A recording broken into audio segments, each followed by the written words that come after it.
Graça e paz, família IAP do Parque.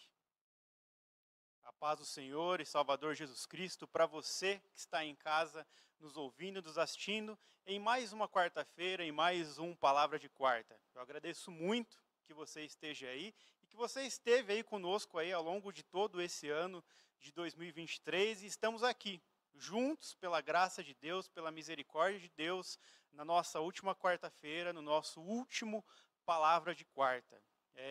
Eu estou muito grato e muito feliz de estar aqui e saber que Deus cuidou de mim, cuidou da minha família e cuidou da sua família ao longo de todo esse ano, ao longo de todo esse 2023. Então, estamos e somos muito gratos a Deus, ao nosso Pai, por ter nos preservado até aqui, por estarmos mais uma vez aqui juntos. E eu espero que 2024 você esteja aí também junto conosco, esteja mais ainda próximo de Deus, próximo do Pai, e que a sua caminhada de 2024 seja marcada pela presença de Deus, pela presença do Pai na sua vida, na sua família, e aqui, na Igreja do Senhor, aqui na família IAP do Parque, que nós sejamos marcados e conhecidos pela presença de Deus e pela comunhão do Espírito Santo. Então, muito obrigado por mais uma vez estar aí com a gente nesse último Palavra de Quarta. Hoje a gente vai conversar um pouquinho sobre a justificação, a doutrina da justificação através da obra redentora de Jesus Cristo.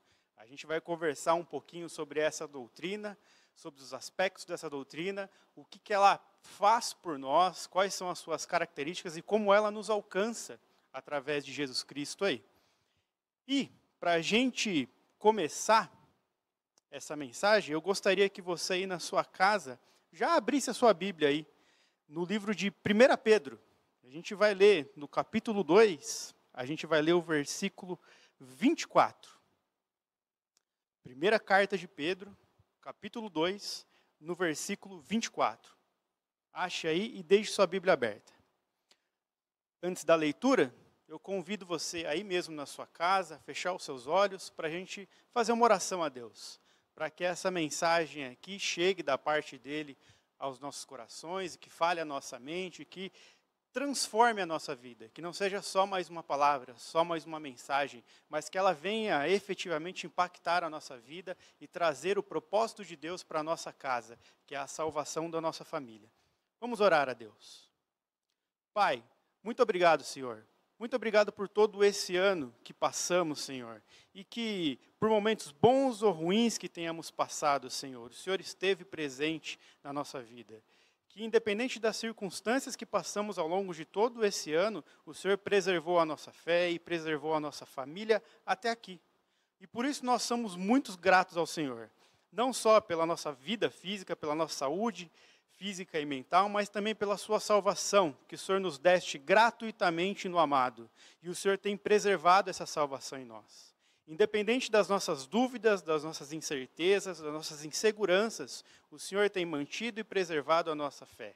O Senhor tem colocado em nós a justiça de Cristo e mantido essa justiça em nós. E através de Cristo, o Senhor nos enxerga, o Senhor nos vê.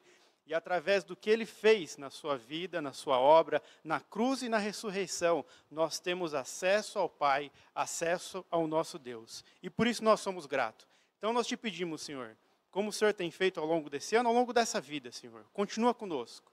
Continua sendo vivo e eficaz nas nossas vidas. Isso é o que eu te peço, em nome de Jesus. Amém. Vamos ler então, 1 Pedro capítulo 2, versículo 24, diz assim, em nome de Jesus: carregando Ele mesmo em seu corpo, sobre o madeiro, os nossos pecados, para que nós, mortos para o pecado, vivamos para a justiça, por suas chagas fostes sarados. Vamos ler mais uma vez? Aqui está falando sobre a obra de Cristo e como a sua obra nos justifica.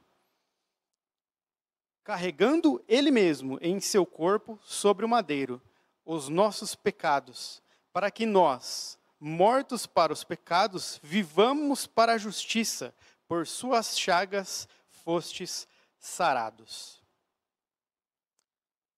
A história bíblica, a narrativa bíblica, ela começa dizendo que Deus criou tudo o que existe. Tudo o que existe neste universo foi criado pela palavra de Deus, que criou tudo a partir do nada. Nada existia além do Deus eterno, além de Deus trino, além do Pai, do Filho e do Espírito Santo, nada existia. Mas Deus, com o poder da sua palavra, chamou à existência todas as coisas que não existiam. Deus, através de sua palavra, criou a luz, criou o mundo, criou todo o universo. E todos os que existem, todos os seres vivos foram criados através da palavra de Deus, através do verbo de Jesus Cristo, que é a ação, que é o poder criativo, criou todas as coisas. E Deus disse, a partir de cada etapa da criação, se você acompanha o Gênesis, cada uma dos dias que vão passando, Deus cria todas as coisas e diz que tudo era bom. Deus, como sendo bom em essência, como sendo santo, como sendo amor em essência, criou tudo e tudo era muito bom. Toda a criação era boa, o ser humano era bom, a natureza era boa, o universo vivia em completo equilíbrio e bondade, porque assim Deus o fez. Antes que tudo existisse, Deus criou tudo e tudo foi criado bom. Mas infelizmente, a narrativa bíblica não para aí. Se você continua lendo o livro de Gênesis, você vai encontrar lá próximo do capítulo 3, você vai encontrar a queda do homem.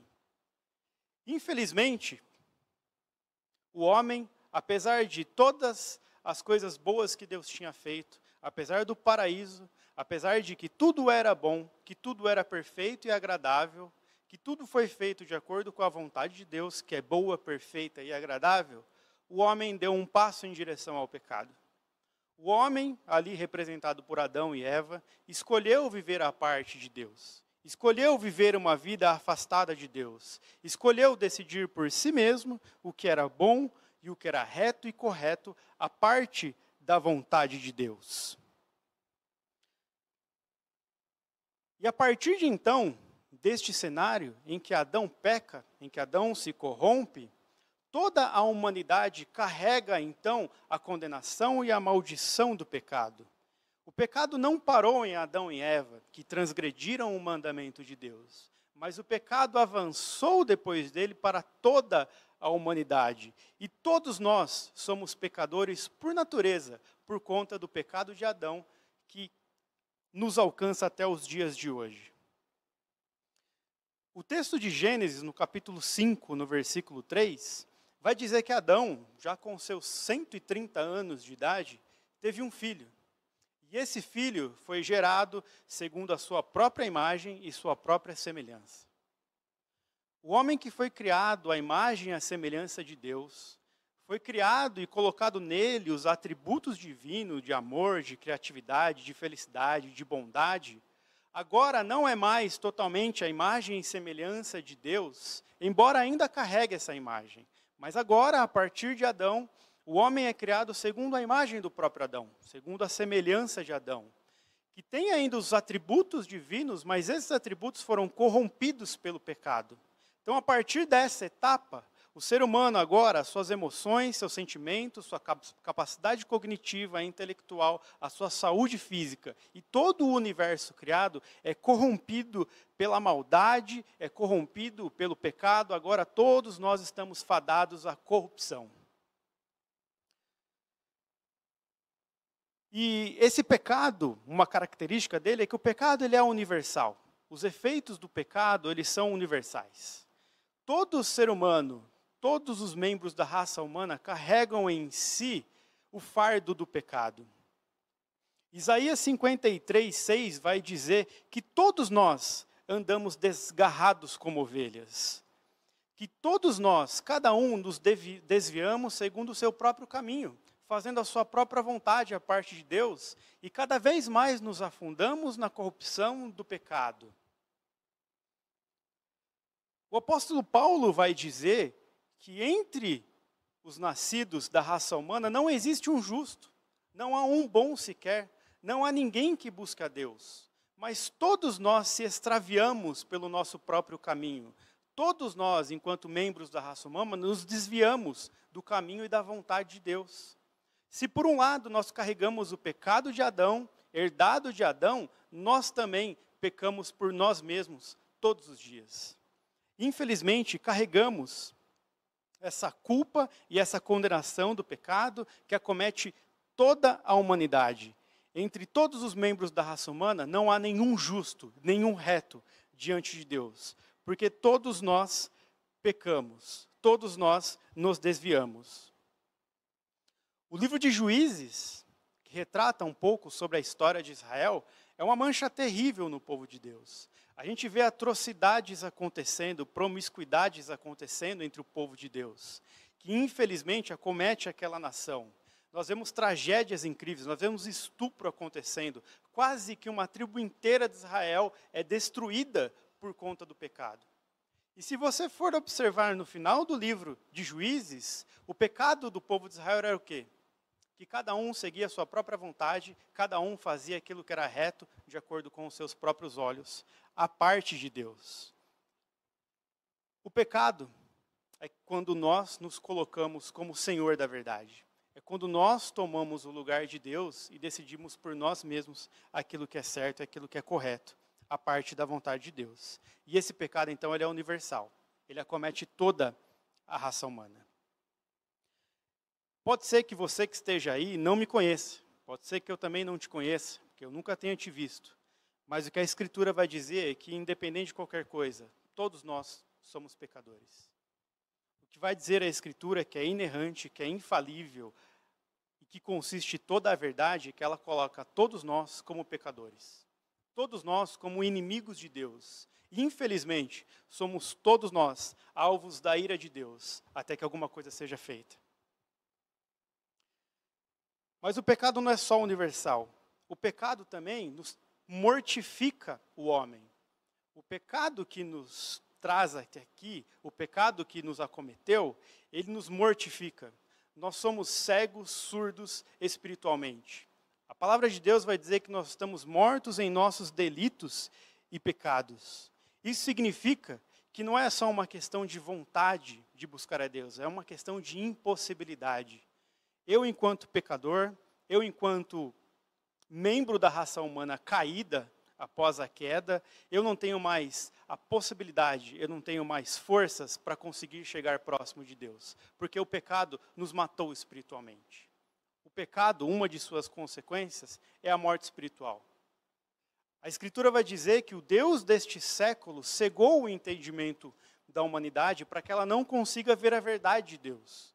Nós não temos a capacidade de enxergar as verdades espirituais, as verdades de Deus, porque o Deus deste século cegou o entendimento para que ninguém consiga enxergar a verdade espiritual, para que ninguém consiga ver a luz de Deus. Essa é uma verdade bíblica. A verdade é que todos nós estamos antes de que Cristo chegue à nossa vida. Nós estamos todos mortos em nossos delitos e pecados. E se a gente parar para pensar também, o pecado ele é irracional. Quando a gente olha para Adão e Eva, a gente vê eles vivendo num paraíso. Eles não tinham problemas, não tinham dificuldades, eles não tinham doenças, não tinha tristeza, não tinha depressão, nada lhes faltava. E acima de tudo, eles ainda tinham a companhia de Deus. Eles desfrutavam da companhia de Deus e continuariam durante toda a eternidade desfrutando da companhia um do outro e desfrutando da companhia do próprio Deus. Mas, de forma irracional, ele escolheu abandonar tudo o que era bom e sofrer a torpeza de suas próprias escolhas e sofrer as consequências de sua própria maldade. Se você parar para pensar, não faz o menor sentido. É totalmente irracional o pecado, em que eu abandono um Deus que é totalmente bom e me jogo na corrupção do pecado. Mas isso não acontece ou não aconteceu apenas com Adão e Eva. Se a gente vê na nossa própria história, o quantos pecados irracionais a gente já cometeu. Pecados que você olha para trás e não faz o menor sentido. Deus, com a sua graça, ainda nos presenteia, depois de tudo que fizemos, com bondade, com família, com felicidade, e às vezes mesmo isso, a gente coloca tudo a perder por conta de pecados irracionais. Quantos de nós não conhecemos pessoas, ou até mesmo nós mesmos, tivemos famílias, esposa, filhos, e por um momento de prazer irracional, nós destruímos tudo que Deus nos deu. O pecado nos cega, o pecado nos mortifica, e o pecado nos torna ignorantes. Quantos de nós, em detrimento da nossa saúde mental e física, nos deixamos levar por vícios, por drogas e por bebidas, destruindo aquilo que Deus nos deu, o nosso corpo, a nossa saúde mental e física. Porque o pecado, ele é irracional. Não faz o menor sentido aquilo que fizemos. E não faz sentido aquilo que a gente faz ainda hoje. O pecado nos mortifica e o pecado é irracional. Mas não somente isso. O pecado também endurece o coração e a mente do pecador. Se a gente parar para perceber, a humanidade toda continua se autodestruindo. A humanidade continua seguindo o seu curso de pecado e de maldade constantemente. E nós, cada vez mais, nos tornamos eficazes em fazer a maldade. A Bíblia vai dizer que o amor de muitos esfriará, e vem esfriando ao longo de todo esse período, ao longo de todo esse tempo. Nós cada vez mais chafurdamos na lama do pecado. Nos causa muito horror saber que Hitler, um homem tão mau, foi um dia uma criança inocente, brincando com seus amigos. E tornou o que se tornou. Porque o pecado endurece o coração do homem, endurece a mente. O pecado, ele parece inofensivo de longe, mas nós vamos descendo degrau por degrau até chegarmos no abismo. A gente sabe onde o pecado começa, mas a gente não sabe aonde ele termina. E o seu fim é para a morte. O seu fim é desastroso. Causa-nos horror pensar que o primeiro bebê nascido no mundo nasceu, se desenvolveu e cresceu e foi assassino de seu próprio irmão. O pecado nos desfigurou. O pecado nos trouxe a ausência de compaixão e de amor. O pecado traz todas essas maldades para o ser humano. E além de todas essas consequências, o pecado ainda nos traz culpa e condenação. Nós até podemos categorizar pecados. Nós até podemos observar e dizer que tal pecado é mais grave que outro pecado. A gente sabe que o estupro, ele deve ter uma maior punição do que o furto. Então a gente consegue olhar algumas coisas e identificar que alguns pecados têm consequências maiores que outras, que são mais graves que outros. Mas num certo sentido, todo e qualquer pecado nos afasta de Deus. Todo e qualquer pecado nos afasta do Criador e nos traz a culpa e a condenação. Então não importa, mas eu nunca roubei, eu nunca furtei. Todo pequeno pecado nos afasta de Deus. Quer aquela mentira que contamos, o orgulho, a soberba, a arrogância, a jactância. Todos estes pecados nos afastam de Deus. E por isso não há, entre os membros da raça humana, um que seja inocente. Porque todos nós pecamos. E a Escritura vai nos trazer, pelo menos, duas consequências para esse pecado que cometemos. É a morte espiritual, ou seja, porque nós pecamos e Deus é santo, Deus não concorda com o pecado. O pecado vai contra a natureza santa e justa de Deus. E por isso não podemos nos relacionar com Deus. O pecado nos afasta de Deus e nos traz essa morte espiritual. Mas não só isso, o pecado também nos traz a morte física. Nós morremos também fisicamente por conta do nosso pecado. E depois de olhar tudo isso, de ver o quanto pecado nós cometemos e o que ele nos trouxe, essa culpa e essa condenação, a grande pergunta que fica para a gente é: o que podemos fazer? Diante desse cenário de pecado e de impossibilidade de agradar a Deus, impossibilidade do ser humano se tornar justo diante de Deus, o que nós podemos fazer? Como que nós, sendo pecadores, conseguiremos chegar na frente de um Deus que é totalmente justo, que é totalmente santo, que é perfeito? Como que podemos fazer isso? Nós nos colocamos a cada dia como inimigos de Deus e como que nós agora conseguiremos escapar da sua ira? Infelizmente, para o homem não há solução. Eu não consigo, por mais que eu me esforce, por mais que eu tente, por mais que eu pratique atos de bondade, eu não consigo me tornar justo diante desse Deus. Eu não consigo. Infelizmente, a humanidade, por si, ela não consegue se tornar justa diante desse Deus que é justo e santo. Mas graças a Deus, que nós somos justificados por meio de Jesus Cristo. Graças a Deus, que Jesus Cristo se encarnou. Graças a Deus, da sua obra redentora, em que ele viveu uma vida justa, piedosa, obediente e reta diante de Deus e diante do Pai, não cometendo nenhum pecado, cumprindo totalmente a lei, morrendo uma morte que era nossa e ressuscitando ao terceiro dia, para que assim nós fôssemos justificados diante de Deus. E essa verdade, eu quero ler com você de novo, está escrita lá em 1 Pedro, no capítulo 2, no versículo 24, que eu quero que você leia novamente. Se você fechou a sua Bíblia, abra de novo.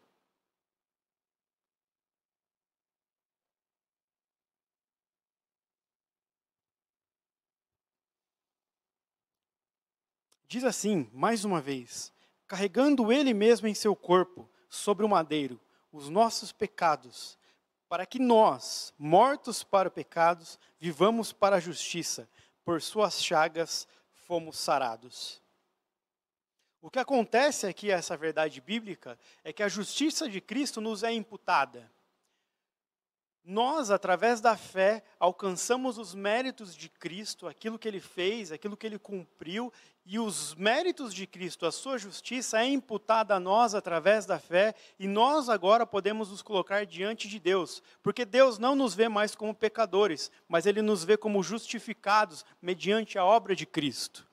Cristo fez tudo o que fez, viveu, morreu e ressuscitou, para que a sua justiça fosse imputada a nós, e para que nós pudéssemos ser justos diante desse Deus. Perceba que não é nada que nós fizemos por nós mesmos, não é nenhum mérito nosso na salvação, mas é apenas graça e misericórdia de Deus, que foi revelada através de Jesus Cristo, e a sua obra, a sua justiça nos é imputada. E agora Deus vê a nós através do seu Filho Jesus Cristo, e a sua justiça nos é imputada. Agora nós podemos nos colocar diante do Pai, não pelo aquilo que nós fizemos, mas apesar do que nós fizemos, diante da obra salvadora de Jesus Cristo. A sua justiça foi imputada a mim, a sua justiça é imputada a você.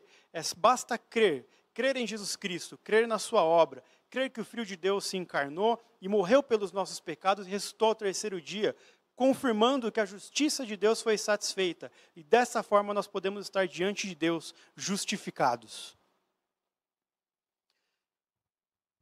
A Escritura traz um exemplo de justificação, de imputação, que é muito interessante.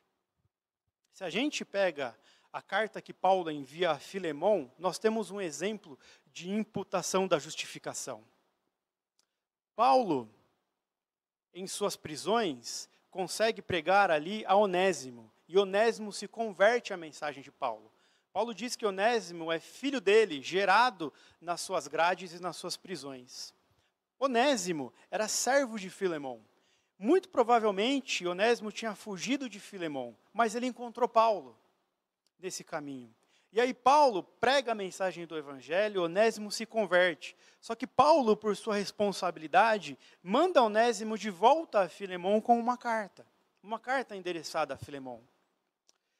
E Paulo, é muito interessante a gente ler que Paulo ele diz assim: eu poderia, de acordo com a minha autoridade apostólica, ordenar a você, Filemão, que você recebesse Onésimo, mas eu prefiro apelar pelo amor que nos foi conquistado de Jesus Cristo, e que esse amor você receba Onésimo.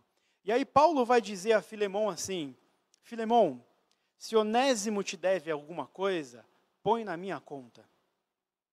Se Onésimo te deve qualquer coisa, lança na minha conta, que eu pago essa dívida. Se você, Filemão, é credor de Onésimo, se Onésimo é seu devedor, toda a dívida que ele tem, coloca na minha conta. Põe na minha conta porque eu vou pagar. O que Paulo está fazendo é o que Jesus Cristo fez. É colocar a nossa dívida, o nosso débito na conta de Cristo. E para que ele, através da sua morte e sacrifício, pague essa dívida, e agora nós estejamos diante de Deus, não mais devedores, mas justificados pela obra de Cristo. Preciso que você perceba 3 coisas nessa mensagem. Na cruz, Cristo está sofrendo a morte física que era para nós. Ele está suportando uma morte em decorrência de pecados que ele não cometeu. Sobre Jesus Cristo está o nosso pecado.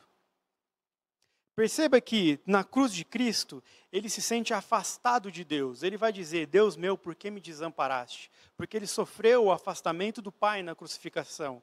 E um afastamento do Pai, não por pecado que tinha cometido, porque ele não cometeu pecado nenhum, mas pelo meu e pelo seu pecado que estava sobre ele. Então ele morreu a nossa morte e sofreu o afastamento de Deus que era para nós. E perceba que a sua vida foi uma vida de obediência, uma vida que nós deveríamos viver, mas que ele viveu, e a sua obediência é acreditada a nós. Ou seja, Jesus Cristo sofreu a nossa morte física, sofreu a nossa morte espiritual, e viveu em obediência à vontade do Pai que nós deveríamos viver. Em outras palavras, Cristo está olhando para o Pai dizendo, coloca na minha conta. Sabe os pecados que eles cometeram? Pode pôr na minha conta. Lança sobre mim os pecados que ele cometeu. Os pecados que você cometeu e que eu cometi, eles foram lançados sobre Cristo. Ele está lá na cruz, olhando para todos nós e dizendo, Pai, perdoa eles. Não olhe para os pecados que eles cometeram, Senhor. Olhe para o Kaique, não olhe os pecados dele, mas lança os pecados dele na minha conta. Lança os pecados de todos eles na minha conta, Senhor, porque eu estou levando aqui. Eu estou levando uma morte que era para eles, uma morte espiritual que era para eles. E eu vivia uma obediência que era para eles viverem. Então lança a dívida deles e os débitos deles na minha conta, Pai. E dessa forma a justiça de Deus foi satisfeita e todos os pecados nossos cometidos foram punidos na pessoa de Cristo. Então a justiça de Deus foi plenamente satisfeita. Porque Cristo olhou para cada um de nós e falou, lança na minha conta. Pode pôr na minha conta que essa dívida eu pago.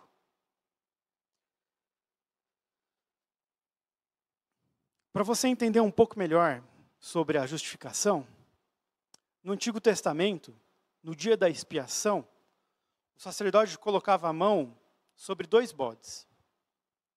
Um bode seria morto e o seu sangue seria aspergido para perdão dos pecados do povo de Israel.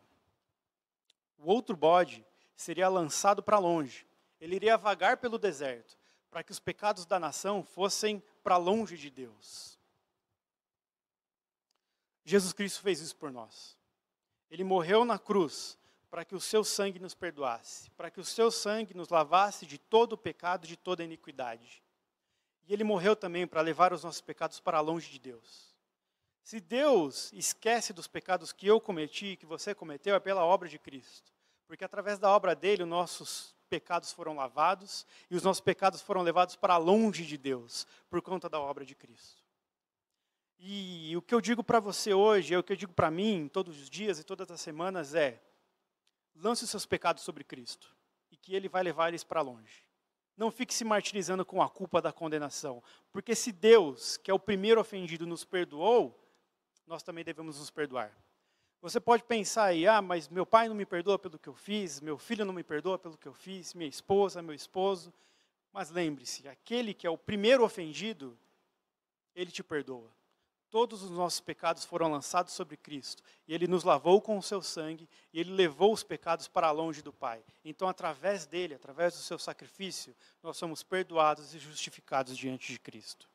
Então, não tenha medo, não tenha receio. Embora as minhas dúvidas, as minhas incertezas, a minha inconstância, lance os seus pecados diante de Deus, diante de Cristo, para que Ele sim, agora, seja justificador nosso e que perdoe os nossos pecados.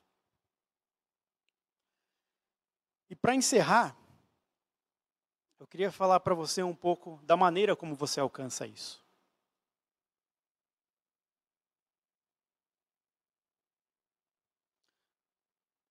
A maneira pela qual nós conseguimos alcançar a justificação em Deus, em Jesus Cristo, é apenas crendo no que Ele fez.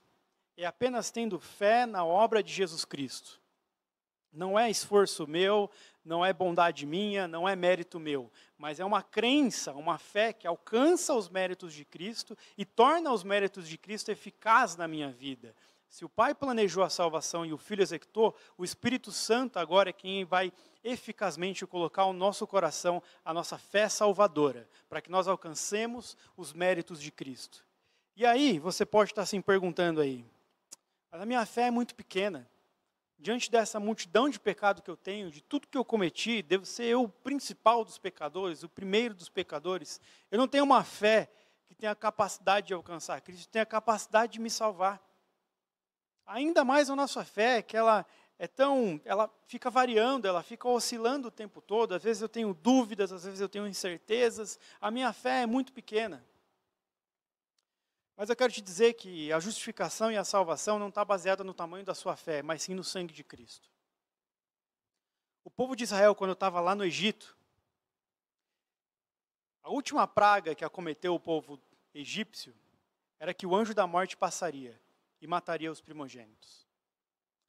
Através de Moisés, Deus fala para o povo, para que eles colocassem o sangue do cordeiro no umbral das portas. E o anjo da morte iria passar e olhar o sangue no umbral das portas, e a morte não ia entrar naquela casa. Eu tenho plena convicção de que o povo estava com medo. Eu tenho plena convicção de que o povo estava assustado diante da morte que estava ali naquele lugar. A morte estava passando. E a morte não ia cometer o pai ou a mãe, ia cometer o filho, o primogênito.